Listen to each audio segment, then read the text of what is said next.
그러므로 너희 마음에 허리를 동이고 근신하여 예수 그리스도께서 나타나실 때에 너희에게 가져다 주실 은혜를 온전히 바랄지어다. 너희가 순종하는 자식처럼 전에 알지 못할 때에 따르던 너희 사욕을 본받지 말고 오직 너희를 부르신 거룩한 이처럼 너희도 모든 행실에 거룩한 자가 되라. 기록되었을 때 내가 거룩하니 너희도 거룩할지어다 하셨느니라. 외모로 보시지 않고 각 사람의 행위대로 심판하시는 이를 너희가 아버지라 부른즉 너희가 나그네로 있을 때를 두려움으로 지내라. 아멘. 아멘. 우리 좌우에 이렇게 한 번 더 인사하겠습니다. 새 학기 화이팅. 새 학기 화이팅. 내일부터 개학하는 친구들도 있는 걸로 알고 있어요. 네, 힘내셔서 갔다가 다시 또 방학하긴 한다고 들었는데 아무튼 힘내시고 하루하루 살아내는 게 힘이 참 필요 많이 하는 것 같아요. 여러분 힘 많이 내시는 여러분 되었으면 좋겠습니다. 그리고 그 힘이 하나님께서 주시는 힘으로 채워지기를 예수님의 이름으로 축복합니다. 아멘. 자, 여러분 소년부에서 중등부에 올라가고 중등부에서 고등부에 올라가잖아요. 점점 자라가면서 우리는 다양한 변화를 누리고 경험하게 됩니다. 여러분이 어떤 변화를 경험하고 있는지 아십니까? 뭐가 있을까요? 키도 좀 자라가고, 그렇죠? 늙었어? 그렇죠. 네, 기준이 다르네요. 그렇죠. 뭐 조금 늙어가는 것 같고 그렇게 너가 체감으로 느끼는 거죠. 또 뭐가 있을까요? 뭐가 다 달라지죠? 변화가 되죠? 성적이 올라가나 내려가나? 내려가. 그렇죠. 성적이 올라갔다 내려갔다 이렇게 바뀌기도 하고 여러 가지 공부 과목들도 점점 늘어나기도 하고 관계적인 부분 안에서도 늘어나기도 하고 외모에도 관심이 점점 생겨나기도 하고 이성에도 관심이 생겨나기도 합니다. 왜냐하면 사춘기 시기이기 때문이에요. 사춘기라고 하는 것은 봄을 기다리는 시기, 꽃을 피우기 위해서 봄을 기다리는 시기이기 때문에 여러 가지 다른 변화들을 그리고 마음과 생각과 또 행동의 변화들을 경험하게 될 것입니다. 근데 목사님이 이 설교 시간에 요 이야기를 한번 해보고 싶어서 이야기하고자 합니다. 여러분 다양한 많은 것들을 경험하게 되겠지만 소년부에 있어서 초등학생에 있어서 이제 중학교에 올라가고 또 중학교에서 고등학교에 올라갈 때 이 부분이 좀 많이 바뀌는 것 같아요. 뭐냐? 패션인 것 같아요. 보세요. 여러분 잘 기억해 보세요. 이거 여러분 보세요. 초등학교 때 여러분 시절도 나이랑 차이가 안 나잖아요. 목사님이랑. 네. 그런데 여러분 시절도 마찬가지일 것 같아요. 부모님들이 막 입혀주는 대로 짜증 내긴 하지만 그래도 입고 가잖아. 빨가벗고 가진 않잖아요. 네. 막 진짜 막 학교 안 가 이렇게 떼쓰는 친구들도 있었을 수도 있겠지만 그럼에도 불구하고 입혀주는 대로 입고 가곤 했습니다. 그래서 막 옷들이 유행하는 것처럼 막 대동소이한 그리고 대부분 비슷비슷한 내용들이 있습니다. 입혀주는 옷 안 입고 저는 진짜 패션 부리는 거 패션 왕인데요. 이래서 막 자기가 입고 싶은 거 입었다 하더라도 전체 그 초등학교 때 시절의 색감을 보면 어때요? 알록달록하죠. 지금은 여러분 빨간색 입습니까? 핑크색 있습니까? 여러분 주위에 한번 보세요. 지금 어두컴컴하거든요. 지금 어두컴컴해요. 근데 여러분 초등학교 때 되면 아마 색감이 이렇게 알록달록한 것을 아마 경험했을 것 같습니다. 점점 패션, 내가 옷을 입고 이 옷이 나를 대변하기도 하고 내 태도를 드러내기도 한다라는 것을 점점 알게 되기 때문인 것 같습니다. 목사님의 어린 시절 초등학교 시절은 어땠을까라고 해서 목사님이 한번 검색해봤는데요. 목사님 때는 이런 게 있었어요. 여러분 이 신발 아십니까? 우리 선생님들 아시죠? 추억의 신발 단종됐습니다. 목사님 시대 때 최고의 슬리본이죠. 장난 아닙니다. 저거였는데 저거 신고 그 다음에 가방은 여러분 지금 막 여러 가지 브랜드 가방 매잖아요. 초등학교 때 목사님 초등학교 때는 그 항상 캐릭터 가방이 유행을 했었어요. 포켓몬스터, 디지몬 어드벤처, 카트라이더 뭐 여러분 나이는 잘 모르겠지만 그 마법 천자문인가? 공부 안 해요. 그런 것들. 그리고 여자친구들은 항상 뭐 주주 그다음에 저 뭐죠? 달빛 천사 뭐 이런 거 있잖아요. 뭐 그런 것들. 그리고 슈가룬 뭐 이런 거 아시는지 모르겠어요. 아무튼 그런 게 유행하곤 했었어요. 그래서 알록달록하게 하고 그다음에 꼭 필수적으로 실내화 가방에다 넣고 다녔어야 했어요. 여러분 실내화 가방 들고 다니진 않았죠? 그렇지. 다녔어. 그러니까 나이 차이 안 난다니까 얼마. 그렇죠. 실내화 주머니 이렇게 들고 이게 국룰이었습니다. 저 슬리퍼를 신고 슬리퍼가 아니고 실내화를 신고 그다음에 캐릭터 가방을 메고 이렇게 막 들고 돌러 다니거든요. 야 방학이면 와 하고 학교 시작하면 와 하고 학교 끝나면 와 하고 이렇게 했던 기억이 있습니다. 그래서 목사님이 진짜 귀중한 사진이긴 한데 보여줄까 말까 고민하다가 목사님이 옛날에 초등학교 시절 때 진짜 색감이 그랬는지를 찾아봤습니다. 이렇더라고요. 알록달록하죠. 왼쪽은 목사님 초등학교 시절이고요. 오른쪽은 놀랍게도 중학교 시절이에요. 여러분 나이 중학교 친구들, 여러분 요런 색감이랑 지금 여러분 색감이랑 똑같아요, 달라요? 다르죠. 네. 죄송합니다. 소위 전문 용어로 깔롱을 지겼던 강하라의 모습이었던 것 같습니다. 저 모자 쓰고 이제 모자도 막 이제 삐딱하게 쓰고 있는 모습이랑 그다음에 저기 밑에서 나름대로 이렇게 막 수줍은 척하는 얼굴은 초코퍼지 색깔에다가 저렇게 하는 모습이 있습니다. 여러분 점점 나이가 들어가면서 옷에 대한 관심이 많을 거예요. 오늘 여러분 입고 온 옷들도 아마 물론 남자친구들은 의자에 뭐 걸려 있는 거 대충 입고 패딩 한 번이면 그냥 패션의 완성이잖아요.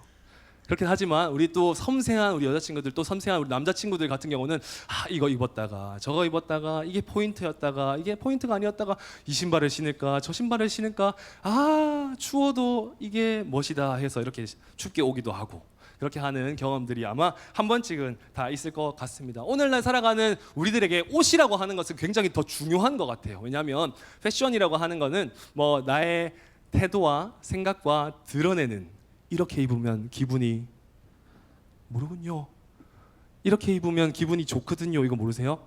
네, 이렇게 입으면 기분이 좋거든요. 나를 자유롭게 하기도 하고 나의 어필할 수 있는 그런 모습이 바로 옷이라고 하는 도구이기 때문입니다. 그래서 목사님이 오늘 옷을 한번 딱 살펴봤는데 특이한 옷을 입고 온 친구들이 한 명 있었어요.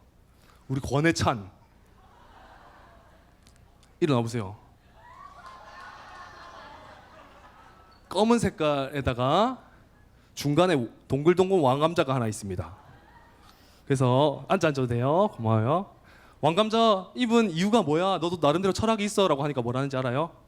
어디서든지 무럭무럭 자라가기 위해서 입었다는 이렇게 철학이 있었습니다. 여러분 우스갯소리로 하긴 하지만 아무튼 모든 사람들이든 마찬가지든 저도 마찬가지고요. 격식에 따른 옷이 필요하기도 하지만 나를 드러내기도 하고 내 생각과 내 기분을 드러내려고 하는 옷을 입곤 합니다. 그래서 패션 용어 중에 이런 게 있어요. 여러분 잘 아시는지 모르겠지만 OOTD 들어봤어요? 우리 선생님들 들어보셨는지 모르겠습니다. OOTD라고 하는 거는 인스타에 샵 OOTD 뭐 이렇게 해서 막 많이 올리거든요. 올리는 내용이 뭐냐면 Outfit of the Day. 그래서 오늘의 나의 옷, 오늘의 복장이라고 하는 겁니다. 오늘은 이거 입고 OOTD, 오늘은 저거 입고 OOTD 해서 이렇게 올리는 게 유행이었던 시기가 있습니다. 지금도 유행이기도 하고요. 그리고 여러분 잘은 모르겠지만 패션 용어 중에 하나가 더 있습니다. 이거라고 합니다. TPO 아십니까? TOP 아니다. TPO 뭘까요? 약자예요, 약자. 뭐냐면 패션 용어인데요. 영국에서 영어권에서는 사용하지 않아요. 아시아권에만 사용하는 용어인데 이겁니다. Time, Place, Occasion. 그러니까 TPO에 맞게끔 옷을 입어야 된다라고 하는 게 패션 리더들한테는 유행어에 가까운데요. 시간 그리고 장소, 상황, TPO에 맞게 옷을 입어야 된다라는 겁니다. 맞죠? 여러분 잘 들어보세요. 병원에 갔는데 의사 선생님이 막 수영복을 입고 있어요. 오히려 좋아? 누구야? 아니에요. 그리고 목사님이 설교를 하는데 막 잠옷 수면 바지 입고 몸빼 바지 입고 축도를 막 해. 은혜가 돼 안 돼? 오히려 좋아 누구야 또? 아니에요. 여러분 격식에 맞는 옷이 필요한 거예요. 운동할 때는 정장을 잘 안 입잖아요. 운동할 때 운동에 필요한 옷장, 그 격식에 맞는 옷장, 그리고 중요한 자리는 중요한 옷장, 그것이 필요하곤 합니다. 왜냐하면 그것이 나의 모습을 드러내는 도구이기 때문이죠. 여러분 이렇게 한번 고민해 볼까요? 이게 참 필요한 고민 중에 하나인데 여러분 우리가 영적으로 하루하루를 살아갈 때 실제적인 육신적인 옷을 입고 어떤 옷을 입고 어떻게 표현하며 살아갈지를 고민하고 또 몰두하고 살아가지만 영적인 옷에 대해서는 우리가 고민할 필요가 있다라는 것을 우리가 망각할 때가 참 많이 있다는 거예요. 잊어버릴 때가 많이 있다는 거예요. 영적인 부분 안에서도 믿음의 옷들이 분명히 있지 않을까요? 성경은 우리가 꼭 입어야 하는 옷에 대해서 이렇게 표현하면서 이야기하고 있습니다. 특별히 베드로 전서에서 이야기하고 있는데요. 베드로 전서는 예수님의 수제자였던 베드로, 그리고 초대교회에 있어서 굉장히 유력하고 굉장히 저명한 일들을, 사역들을 했던 복음의 일꾼이었던 베드로 사도가 썼던 서신입니다. 그런데 여러분 주목하세요. 베드로 서신, 베드로 전서라고 하는 것은 누구를 대상으로 썼느냐라고 할 때 역사적으로 AD 64년경에 네로라고 하는 황제가 있어요. 로마에 굉장히 힘들게 하고 굉장히 핍박과 박해를 제일 최우선으로 생각하였던, 특별히 그리스도인이라면, 여러분이라면 다 죽이려고 애쓰고 노력하고 혈안이 되었던 그 네로 황제의 시기에 썼던 서신이 뭐다? 베드로 전서다라는 것을 알 필요가 있는 거예요. 자, 그렇다면 베드로가 베드로 전서를 통하여서 누구에게 썼을까? 이 시대에 살아가는 사람들을 향해서 쓴 겁니다. 그리스도인인데 핍박을 받고 박해를 받고 목숨을 끊게 만들고 순교를 당하는 자들, 그리고 믿음이 흔들려서 무너지고 배교하기 앞장서려고 했던 그 흔들리는 상황 가운데 있는 처해 있는 자들, 나그네와 같은 그 흩어진 모든 그리스도인들을 향하여서 베드로가 쓴 서신이, 사랑의 그리고 위로의 쓴 편지를 쓴 서신이 바로 이 베드로 전서라는 것을 꼭 기억할 필요가 있는 거죠. 그래서 베드로 전서 1장 1절은 이렇게 이야기합니다. 다 같이 한번 읽어볼까요? 시작. 갑바도기아, 아시아와 비두니아에 흩어진 나그네, 곧 2절은 이렇게 이야기하거든요. 곧 예수님을 믿는 자들에게 편지로 문안하노니라고 이렇게 이야기하고 있습니다. 오늘날의 터키 지역이고 소아시아라고 하는 그 지역 가운데 흩어져서 살아가는, 흩어져서 그 당시 그 상황 가운데서 예수님을 믿으려고 노력했던 사람들에게 힘과 위로를 주기 위해, 격려와 믿음의 도전을 주기 위해서 썼던 서신이 바로 베드로 전서다라는 겁니다. 오늘 이 말씀을 통하여서 우리가 진짜 흔들려서는 안 되고 벗어서는 안 되는, 꼭 간직해야 되고 계속 입고 있어야만 하는 영적인 옷 3가지에 대해서만 이야기하고자 합니다. 첫 번째, 우리가 입어야 할 옷은 무엇일까요? 다 같이 읽겠습니다. 시작. 소망의 옷을 입어야 합니다. 우리 13절 말씀도 함께 읽겠습니다. 그러므로 너희 마음을 허리를 동이고 근신하여 예수 그리스도에 나타나실 때에 너희에게 가져올 은혜를 온전히 바랄지어다. 아멘. 베드로 사도는 이렇게 이야기합니다. 은혜를 온전히 바라고 있어라. 온전히라고 하는 단어는 흔들림이 없다라는 거예요. 완전하게, 결코 흔들리지 않게. 믿음은 타협해서도 안 되고 흔들려서도 안 되고 무너져서도 안 되는 부분이기에 결코 흔들려서도 안 되고 무너져서도 안 되니 그 흔들림이 생겨나기를 방지하기 위해, 예방하기 위해서는 하나님의 은혜를 기다릴지어다, 바랄지어다 라고 이야기하고 있습니다. 성경에서는요, 우리를 여러 가지 언어들로 표현하곤 합니다. 성도, 그리스도인, 그리고 베드로 전서, 특별히 베드로 사도는 이렇게 표현하고 있습니다. 저를 한번 따라해 주시겠습니까? 나그네. 여러분, 나그네가 뭘까요? 나그네 뭐 하는 사람일까요? 뭐 하는 사람일까요? 나그네 뭔가 이미지가 뭐 걸어 다니고 방랑하고 또 어떤 유양하고 뭐 어디를 걸어가고 뭐 지나가는, 유목하는 사람으로 이미지를 그리곤 합니다. 그러나 나그네의 본 의미, 성경에서 말하는 본 의미는 다음과 같습니다. 함께 읽어볼까요? 시작. 자기 고향을 떠나 다른 곳에 잠시 머무는 사람. 헬라어 단어 안에도 이런 거예요. 낯선 곳에서 사는 사람, 낯선 외국에서 거하는 사람, 머무르는 사람, 이게 바로 나그네라고 하는 단어입니다. 여러분, 왜 우리는 나그네일까요? 왜 나그네일까요? 자기 고향을 떠나 다른 곳에서 잠시 머무르는 사람. 사랑하는 여러분, 우리의 본향은 어디에 있기 때문이죠? 어디에 있기 때문이죠? 천국에 있기 때문인 줄 믿습니다. 이걸 믿어야 돼요. 다른 거 믿는 게 아니라 천국 신앙, 본향인 복음의 신앙을 분명히 알아야 하는 거예요. 사랑하는 여러분, 우리는 천국 백성인 줄 믿습니다.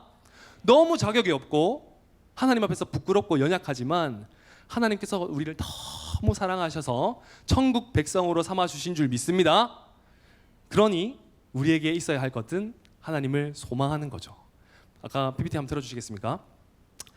우리의 본향인 천국을 떠나서 다른 곳, 이 세상에서 잠시 머무르는 사람. 여러분, 이 세상은요, 우리의 삶이 얼마가 될지는 잘 모르겠지만 길어요. 그러나 여러분 잘 점검하세요. 영원하진 않아요. 저도 그렇고 여러분도 그렇고 죽기 마련입니다. 전 죽을 거예요. 여러분도 죽을 거예요. 언제가 될지 모르겠지만 분명해요. 목사님은 확신해요. 여러분, 이 말이 뭘까요? 여러분을 저주하는 것이 아니라 이거예요. 우리는 우리의 삶이 전부라고 생각하여서 이 세상의 삶을 무조건적으로 최우선순위로 생각할 때가 참 많이 있습니다. 이 세상에서 살아가는 것이 1순위. 그러니 성공해야 되고 돈도 벌어야 되고 관계적인 부분 안에서도 성공해야 되고 그러기 위해서 혈안이 되어서 살아갈 때가 참 많이 있습니다. 여러분, 그럼요. 너무 중요하죠. 그러나 그곳 가운데 본향을 향한 마음이 없다면 그것은 하나님께서 기뻐하시는 모습이 맞다 아니다? 아닌 거예요. 왜냐? 우리는 나그네이기 때문이에요. 잠깐 왔다가 이 세상에서 하나님의 나라와 하나님의 나라를 확장시키고 하나님을 드러내는 삶을 통하여서 하나님께 영광 돌리는 삶으로서 가득 채우기를 노력하고 결단하고 또 표현해 보이면서 살다가 이제는 하나님께서 부르신 그 부르심에 의해서 천국에서 살아가는, 영원토록 살아가는 천국 백성이기 때문입니다. 여러분, 그래서 우리의 삶을 나그네라고 표현할 때 이 찬양이 참 우리에게 도전이 많이 되기도 하고, 그리고 이 오늘 본문과 적절하게 맞는 부분이라고 이야기할 수 있을 것 같습니다. 여러분, 믿음이 없으는 이라고 하는 찬양 아닙니까? 몰라요? 아시죠? 네. 가사를 보면 나는 나그네로 왔는데 왜 주저앉게 되었나? 이 세상에만 살게 되었나? 나는 청지기인데, 청지기라고 하는 것은 나에게 맡겨진 것을 다스리는 거예요. 즉 내가 주인이 아닌 거예요. 주인은 따로 있고 주인이 맡겨주신 것을 다스리는 사람이 청지기인데 언제부터 내 삶의 주인이 내가 되어버렸나라고 이렇게 하고 있습니다. 여러분 함께 불러볼까요? 찬양 시간이에요. 같이 부릅시다. 나는 나그네로 왔는데 왜 주저앉게 되었나? 나는 청지기인데 언제부터 내 삶의 주인이 되어버렸나? 믿음이 없이는 기쁘시게 못하나니 고된 수고도 다 헛될 뿐이라. 믿음이 없어서 무너진 삶의 모든 자리에 다시 주님을 기다립니다. 여러분, 이 가사가 베드로 전서가 이야기했던 나그네와 같은 거예요. 우리가 아까 전에 맨 처음에 무슨 옷을 입어야 된다고요? 소망의 옷. 믿음이 없어서 또 무너지고 실패하는 내 삶 가운데 그 모든 자리에서 다시 주님을 어떻게 한다? 마지막 가사, 기다리겠다. 소망인 거죠.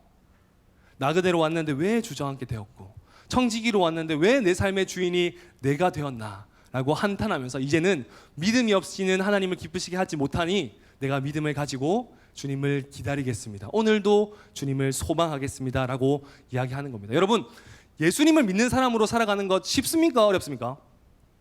쉬운 사람. 쉬우면 목사님한테도 좀 알려주세요.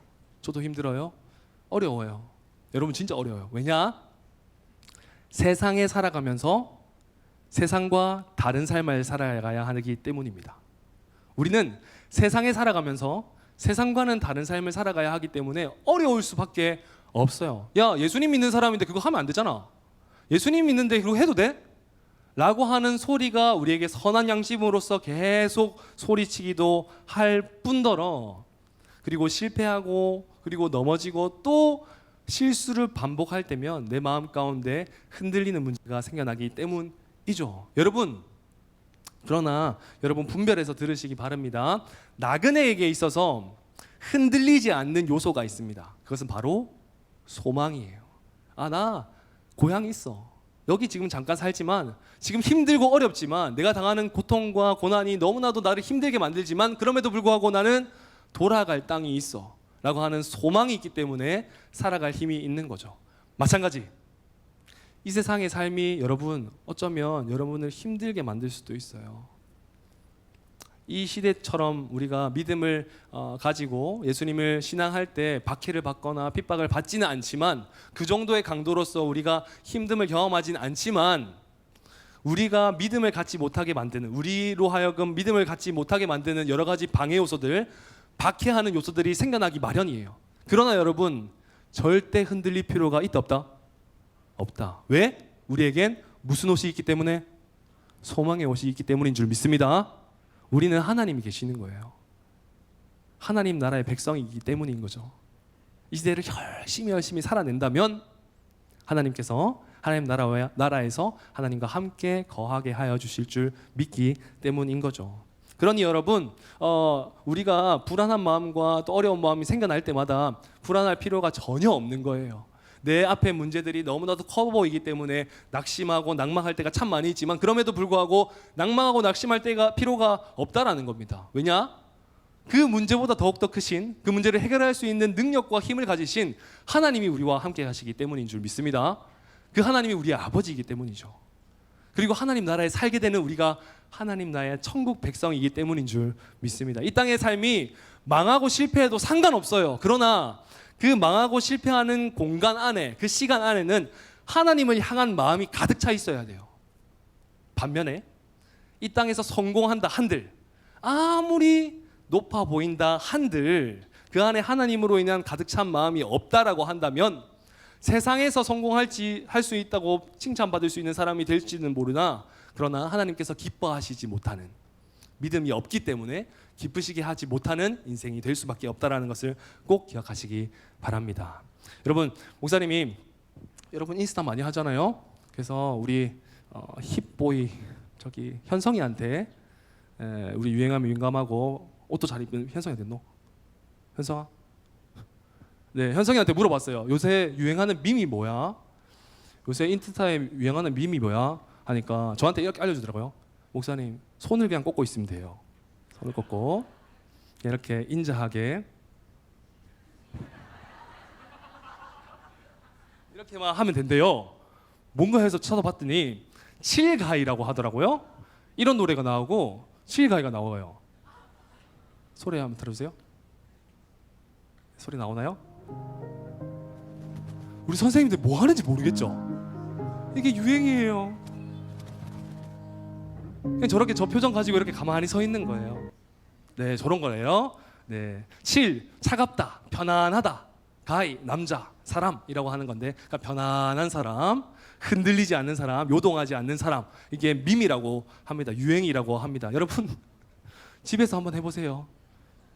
부모님이 뭐라 하든지 간에, 잔소리 하든지 간에 이렇게 딱, 그래요, 전 천국 백성이에요, 축복받을 거예요, 이렇게 하면 좋지 않을까. 여러분 잘 들으세요. 왜 목사님이 이런 이야기를 하느냐? 칠가이가 다른 곳에 있는 것이 아니에요. 칠가이가 왜 칠가이가 되냐면 흔들리지 않는 평안함이 있기 때문이에요. 시몬스 침대, 흔들리지 않는 편안함이 그 마음 가운데 있기 때문이에요. 왜 있을까? 소망이 있기 때문이에요. 여러분, 우리도 마찬가지예요.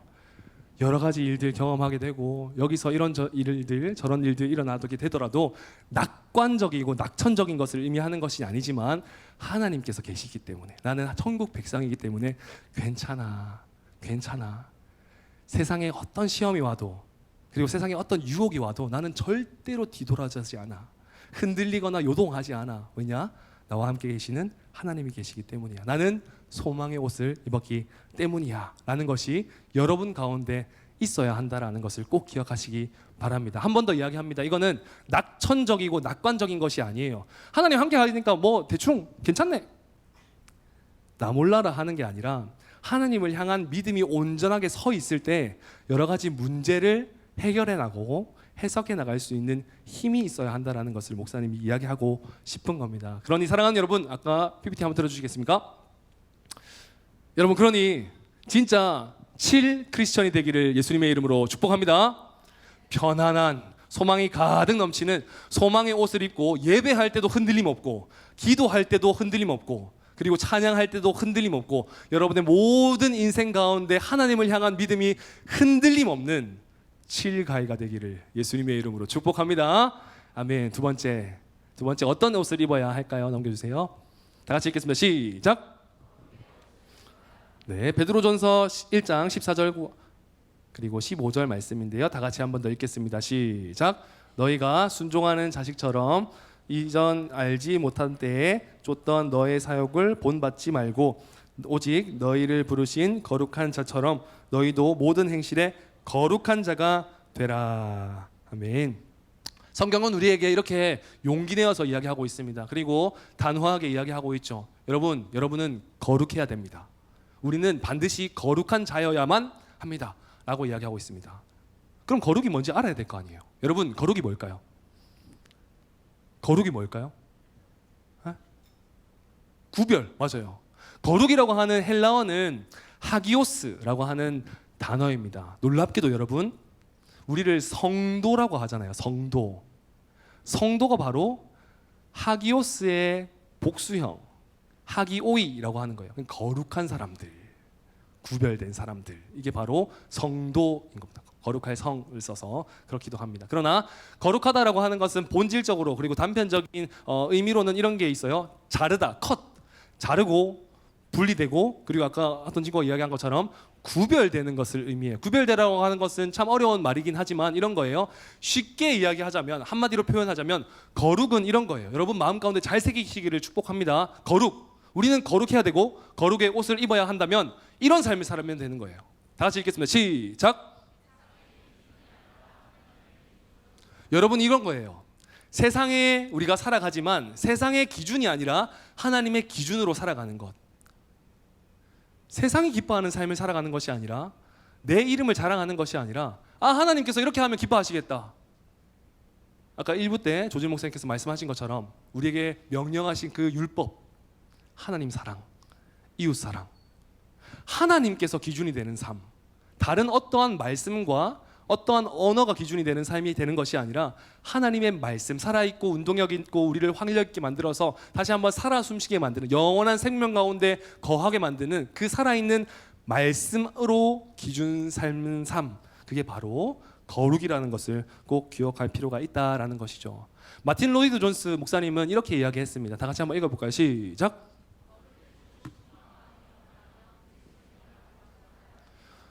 여러분, 교회에 오래 다닌다고 해서 내가 그리스도인인 것 같다라고 생각해서 그리스도인이 된다라는 것은 아닐 수 있습니다.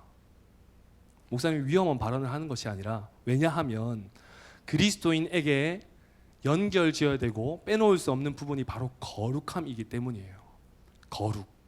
여러분, 거룩해지고 싶은 마음이 없다고 한다면, 하나님의 기준대로 살아가고 싶은 마음이 없다라고 한다면, 여러분, 나 그리스도인이냐? 라고 생각하고 말할 권리조차 없다라는 거예요. 나 교회 다녀, 예수님 믿어 라고 말하기 이전에 내가 거룩한 삶에 대한 열망함이 있는가? 하나님의 기준이 나의 기준이 되기를 소망하고 있는가? 노력하고 있는가? 그거에 대한 답변을 먼저 할 필요가 있다라는 사실입니다. 그러니 바라기는 오늘도 살아갈 때 실수를 많이 반복하는 저와 여러분이지만, 오늘 다시 한번, 어제까지 무효야, 오늘부터 다시 시작이야 라는 마음을 가지고 거룩한 삶을 살아가기로 열망해내는 참된 그리스도인 되는 저와 여러분 되기를 예수님의 이름으로 축복합니다. 아멘. 여러분은 누구를 닮았습니까? 누구를 닮았어요? 신체적으로도 그렇고 성격적으로도 그렇고 누구를 닮았어요? 아빠, 우리 지호는 아빠 닮았대요. 또 엄마, 지나가는 아저씨는 없죠? 큰일 나요. 큰일 나요. 그렇죠, 여러분. 여러분은 피할 수 없게는 사실이지만 여러분은 어찌됐든 간에 피할 수 없는 사실 중에 하나가 바로 부모님을 닮았다는 거예요. 목사님도 부모님 닮았어요. 얼굴도 그렇고 성격도 그렇고 그렇습니다. 우리 집에 아기가 한 명 있는데요. 누구를 닮았게요? 부모님을 닮을 수밖에 없어요. 얼마나 닮았냐면요.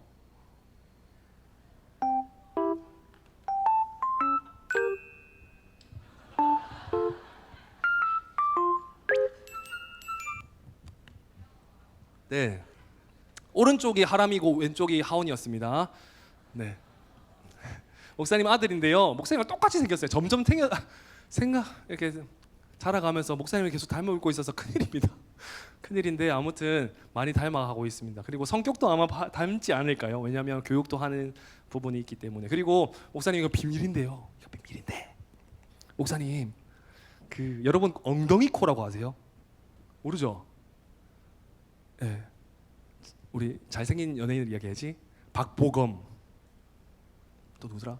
민효린이었나? 네, 이렇게 이분들이 이제 엉덩이 코를 가지고 있대요. 코에 약간 이게 보조개처럼 코 밑에 보조개처럼 이렇게 싹 들어가는. 저도 있어요. 천지 차이입니다. 박보검, 강아람. 네, 그러나 여러분 이게 엉덩이 코가 있어요. 근데 웃긴 거 알려줄까요? 하온이도 엉덩이 코가 있어요. 신기하죠? 근데 목사님도 있으면 뭔가 누군가한테 물려받았을 거 아니에요? 목사님 엄마도 있어요. 신기하죠? 여러분, 우리는 육신적으로도 그렇고 성향이나 기질적으로도 그렇고 부모님을 닮을 수밖에 있다 없다? 닮을 수밖에 없다. 닮을 수밖에 없다라는 거예요. 그런데 성경은 이렇게 이야기해요. 하나님이 이렇게 이야기하시는 거예요. 내가 거룩하니 너희도 거룩할지어다. 내가 거룩하니까 너희도 거룩해야 돼. 여러분은 하나님의 형상을 닮은 하나님의 자녀인 줄 믿습니다. 믿으십니까? 믿어야죠. 그렇다면 하나님의 성품과 하나님의 생각과 마음을 닮아야 하지 않겠습니까? 하나님의 자녀라고 하면서 하나님의 백성이라고 하면서 왜 하나님께서 가지신 능력과 하나님께서 가지신 그 성품과 그 아름다운 모든 것들을 닮으려고 노력하지 않습니까? 사랑하는 여러분, 그러한 점검이 우리에게 있어야 될 줄 믿습니다. 저와 여러분들 가운데 하나님을 닮아낼 수 있는, 특별히 오늘 말씀에서 권면하고 있는 것처럼, 믿음으로 도전하고 있는 것처럼 거룩을 열심으로써 열망하여서, 거룩하심을 열망하여서 오늘을 하나님과 같이 하나님을 닮아서 거룩한 인생으로서 살아가는 저와 여러분 되기를 예수님의 이름으로 축복합니다. 에베소서 4장 22절 그리고 24절 말씀은 이렇게 이야기합니다. 제가 읽겠습니다. 잘 들어보세요. 너희는 유혹의 욕심을 따라 썩어져가는 구습을 좇는 옛사람을 벗어버리고 오직 심령으로 새롭게 되어 하나님을 따라 의와 진리의 거룩함으로 지으심을 받은 새 사람을 입으라. 할렐루야. 여러분, 새 사람을 입어야 되는 거예요. 1부 때 우리 조정영 목사님께서 이야기하셨죠. 보라, 뭐죠? 새 것이 되었더라. 호라오라고 하는데, 보라, 새 것이 되었더라. 실패를 계속 반복하더라도 괜찮아요. 다시 한번 도전할 수 있는, 오늘을 살아낼 수 있는 도전과 믿음의 결단이 있다면 그것이 우리를 살리게 될 줄 믿습니다. 그러니 여러분, 옛 구습들을 다 버리고 옛 사람들을 다 버리고 거룩하다고 생각하였지만 거룩하지 못하였던 그 모습들을 다 버리고 하나님께서 원하시고 지정해 주신 그 거룩함을 열망함으로써 거룩한 인생을 살아가는 저와 여러분 되기를 예수님의 이름으로 축복합니다. 아멘. 세 번째입니다. 우리는 세 번째 무슨 옷을 입어야 될까요? 다 같이 읽겠습니다. 시작. 네, 경외의 옷을 입어야 합니다. 우리 말씀도 한 번 더 읽도록 하겠습니다. 17절 말씀인데요. 다 같이 읽겠습니다. 시작. 각 사람의 행위대로 판단하시는 자를 너희가 아버지라 부른즉 너희의 나그네로 있을 때를 두려움으로 지내라라고 이야기하고 있습니다. 베드로 사도는, 그리고 하나님은 우리에게 권면하고 또 말씀하고 계십니다. 어떻게 이야기하는가요? 나그네인 여러분들이요, 여러분은 이 시대를 살아갈 때 두려움으로 지내야 합니다. 두려움을 안고 살아가야 합니다 라고 이야기하고 있습니다. 여러분, 두려움을 지니고 살아가는 것, 두려움을 안고 살아가는 것은 어떤 의미일까요? 푸오보스라고 하는 이 헬라어 단어는 이런 의미를 가지고 있습니다. 다른 로마서 성경에서는 이렇게 번역되고 있는데요. 경외하다. 경외하다라고 하는 뜻을 가지고 있습니다. 경외라고 하는 것은 굉장히 조금 복합적이고 어려운 뜻을 의미를 담고 있습니다. 풀이하자면 이 단어적인 어휘 그리고 어원적인 의미를 풀이하자면 이런 의미를 가지고 있어요. 다 같이 한번 읽어볼까요? 시작. 여러분, 이게 경외예요. 존경하는데 두려워하는 것, 무서워하는데 사랑하는 것, 이게 경외라고 이야기하고 있어요. 그런데 놀랍게도 경외의 대상은 오직 하나님이다. 여러분, 하나님을 존경하고 너무 사랑하면서 그 말씀에 순종하려고 하는 그 경외심을 가지고 있으면서 동시에 두려워하십시오, 무서워하십시오 라고 이야기하고 있다라는 거죠. 그러나 여러분 잘 들으세요.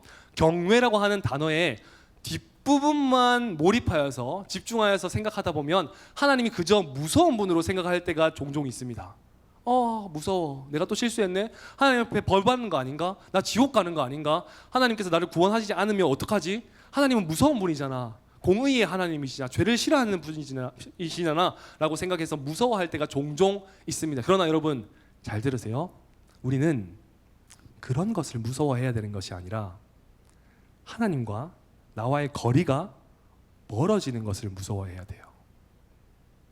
내가 하나님과의 거리가 점점 멀어지고 있다면 두려워해야 되는 거예요. 진짜 두려워해야 되는 거예요. 내 삶이 하나님과 한 발자국 한 발자국 가까워지는 인생이 되는 것이 아니라 점점 멀어지고 있다면 두려워해야 되는 거죠. 동시에 하나님께서 사랑으로서 또 회복시켜 주시고 또 은혜 내려주실 것을 기억하여서 우리가 회개를 통하여서 하나님께 가까이 나가면 하나님께서 함께 해주실 것이라고 하는 그 존경심, 사랑함도 동시에 있어야 한다라는 사실입니다. 올 한 해까지 대한민국 가운데 그리고 세계 가운데 여러 가지 불미스러운 사건과 사고들 참 많이 일어나고 있습니다. 여러분도 뉴스를 통해서 많이 보잖아요. 너무 안타까운 사건들이 참 많이 일어나고 있습니다. 그런데 여러 가지 전문가들 그리고 그것들을 판단할 수 있는 심리학자들은 대동소이하게 그 모든 문제들의 원인 중에 하나를 이렇게 꼽습니다. 그게 뭐냐? 그게 바로 이겁니다. 안전 불감증. 들어보셨어요? 안전 불감증이라고 하는 것은 내가 안전하다고 그냥 착각하여서, 안전하지 않는 상황이지만 안전하다고 착각하여서 점검하거나 두려워하지 않는 것이 안전 불감증이다라는 거죠. 목사님 한 예로 이야기하니까 전동 킥보드, 전동 자전거 사고가 매년마다 증가하고 있다고 합니다. 어제는 50대 여성이 그 헬멧도 안 쓰고 그냥 무법하듯이 이렇게 막 여기저기를 다니셨대요. 근데 사망하셨다고 통보가 제가 본 소식이 있습니다. 여러분, 한 예이지만 물론 그게 다 안전 불감증 때문에 일어나는 일은 아닐지 모르지만 그럼에도 불구하고 우리가 안전하지 않은 상황인데 안전하다고 착각하는 것, 두려워해야 될 상황과 대상을 향하여서 두려워하지 않는다라고 하는 것은 굉장히 위험한 일이라는 것을 기억할 필요가 있는 거죠. 여러분, 영적인 문제는요 더더욱 그런 거예요. 믿음 안에서 나 이 정도면 괜찮아, 봉사팀도 하고 임원도 하고 또 여러 가지 모태신앙이기도 하고 또 열심히 하는 것 같아 라고 하고 안주하거나 타협하거나 내 위치와 내 상황이 어떤 상황인지를 분명하게 모르고 다른 어떠한 대상을 향해서 두려워하거나 라고 한다면 어쩌면 여러분 큰 사고가 일어날지도 몰라요. 진짜 돌이킬 수 없는 사고가 일어날지도 모른다 이 말입니다. 그러니 여러분, 오늘을 살아가는 여러분 가운데 나사를 쪼이는 그리고 허물어야 되는 것들을 허물고 다시 세워져야 하는 것들을 세워낼 수 있는 안전불감증에서 넘어갈 수 있는 그리고 극복할 수 있는 은혜가 있기를 축복합니다. 성경은 이렇게 이야기하고 있습니다. 다 같이 한번 읽겠습니다. 시작. 놀랍죠? 두려워할 자를 두려워하고 그리고 존경할 자를 존경하라. 여러분, 경외는 존경하고 두려워하는 겁니다. 여러분은 어떤 곳을 향하여서 존경을 표하고 있고 어떤 대상을 향하여서 두려워하고 있습니까? 사람입니까? 관계입니까? 성적입니까? 아니면 여러분의 여러 가지 쾌락적인 부분입니까? 사랑하는 여러분, 사랑하는 믿음의 자녀된 여러분 두려워해야 할 대상을 향하여서 온전하게 두려운 반응을 펼치고 존경해야 되는 대상을 향하여서 온전히 존경할 수 있는 그 믿음의 반응이 저와 여러분에게 있기를, 한마디로 경외할 수 있는, 경외의 옷을 입을 수 있는 저와 여러분 되기를 예수님의 이름으로 축복합니다. 말씀을 정리하도록 하겠습니다. 오늘 말씀 가운데 우리가 해야 될 반응, 특별히 여러분 소망의 옷, 거룩의 옷, 경외의 옷을 입었다면, 입기를 원한다면 절대 벗어서도 안 되지만 그 입기를 원하는 자들 가운데 이러한 태도가 분명히 수반되어야 한다. 이러한 태도는 분명히 있어야 된다라고 성경은 단호하게 그리고 명확하게 말씀하고 있습니다. 두 가지인데요. 첫 번째는 이겁니다. 첫 번째, 마음의 허리를 동여라. 마음의 허리를 동여라라고 이야기하고 있습니다. 우리 13절 말씀은 이렇게 이야기하는데요. 그러므로 너희 마음의 허리를 동이고 근신하여 예수 그리스도에 나타나실 때에 너희에게 가져올 은혜를 온전히 바랄지어다. 이 당시에는 옷이 허리를 동일 수 있는 옷을 입었다라고 합니다. 그리고 허리를 동이다라고 하는 것은, 허리띠를 띠다라고 하는 것은 언제든 준비되어 있는 자세를 이야기하는 거예요. 이스라엘 백성들 가운데 6월절 가운데 이렇게 이야기하거든요. 출애굽기 12장 11절 말씀 다 같이 한번 읽어볼까요? 시작. 너희는 그것을 이렇게 먹을지니 허리에 띠를 띠고 발에 신을 신고 손에 지팡이를 잡고 급히 먹으라. 이것이 여호와의 유월절이니라. 희한하죠. 하나님께서 은혜를 허락하여 주셨는데 급히 먹으라고 말씀하고 있는 겁니다. 허리띠를 띠고 매일 먹으라는 거죠. 편하게 먹는 게 아니라 불편하게. 왜일까요? 언제든 말씀이 떨어지면 바로 이동할 준비가 되어 있다 없다? 되어 있다라는 거죠. 준비가 되어 있다라는 것을 의미하는 겁니다. 그러니 여러분, 오늘날 살아가는 여러분들 가운데 마음의 허리를 동여매는 은혜가 있기를 축복합니다. 언제든 준비가 되어 있어야 합니다. 언제든 하나님 부르시면 언제든 나아가고, 하나님 멈추시면 당연히 멈출 수 있는 그 준비됨이 우리에게 있어야 한다라는 것을 꼭 기억하시기 바랍니다. 첫 번째는 마음의 허리를 동여매는 것. 두 번째는요, 근신하는 겁니다. 근신하는 것. 근신하다라고 하는 네폰테스라고 하는 헬라어 단어는 이런 의미를 가지고 있습니다. 어떤 의미를 가지고 있냐면 이거예요. 술 취하지 않는 상태. 뭐 하지 않는 상태? 술 취하지 않는 상태. 여러분, 술 마신 사람, 술에 취한 사람을 본 적이 많이 있을 것 같아요. 많이 접했을 것 같아요. 그러나 여러분 잘 보세요. 술에 취하면 내가 술을 다스리는 것처럼 보일지라도 사실 술이 본인을 다스리는 거예요. 나를 다스리게 되고 좌로 갔다가 우로 갔다가 판단력이 흐려지고 기준이 없는 사람, 여기로 갔다가 저리로 갔다가 흔들리는 사람이 된다라는 거죠. 그런데 여러분, 근신하다라는 것은 이러한 상태가 아닌 거예요. 여러분의 삶이 흔들리지 않는 것을 의미하는 겁니다. 언제든 준비가 되어 있어서 마음의 허리를 동이고 근신하는 것, 언제든 정신을 차리는 것을 의미하는 겁니다. 그래서 세번역 성경에는 더 적나라하게 이렇게 이야기하고 있는데요. 여러분 다 같이 읽겠습니다. 그러므로 시작. 그러므로 여러분은 마음을 단단히 먹고 정신을 차려서 예수 그리스도께서 나타나실 때에 여러분이 받을 은혜를 끝까지 바라고 있으십시오. 여러분 마음에 외치십시오. 목사님 좋아하는 단어 중에 하나가 단단하다라는 거예요. 단단. 그래서 목사님 아들 태명도 딴딴이었거든요. 단단보다 더 단단하게, 2배로 단단하자. 여러분 단단한 게 중요한 거예요. 마음을 단단히 먹고 그리고 정신을 차리는 것이 중요하다라는 것을 꼭 기억했으면 좋겠습니다. 여러분 저를 한번 따라해 주시겠습니까? 손가락을 저한테, 자기한테, 나한테 하지 말고 여러분에게 하시고 손가락을 보세요. 손가락 보시고 저를 한번 따라해 주세요. 정신 차리자. 정신 차리자. 감사합니다. 여러분 잘했습니다. 여러분 늘 이런 경험은 없을 거예요. 손가락 보고 정신 차려라 라고 해본 경험은 없을 거예요.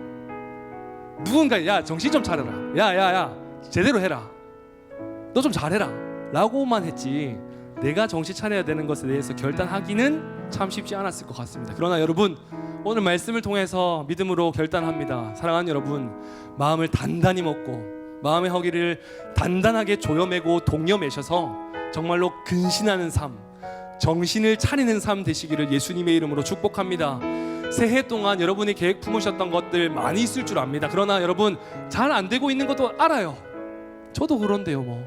그러나 여러분, 오늘이 기회입니다. 오늘이 하나님께서 우리에게 허락하신 기회인 줄 믿습니다. 정신을 차려서 오늘 다시 한번 결단하여서 하나님께서 주신 옷, 소망의 옷, 거룩의 옷, 경외의 옷을 입고 온전히 하나님만 바라보고 사는 인생, 옷 매무새를 잘 점검하여서 다시는 벗지 않는 인생 되기를 예수님의 이름으로 축복합니다.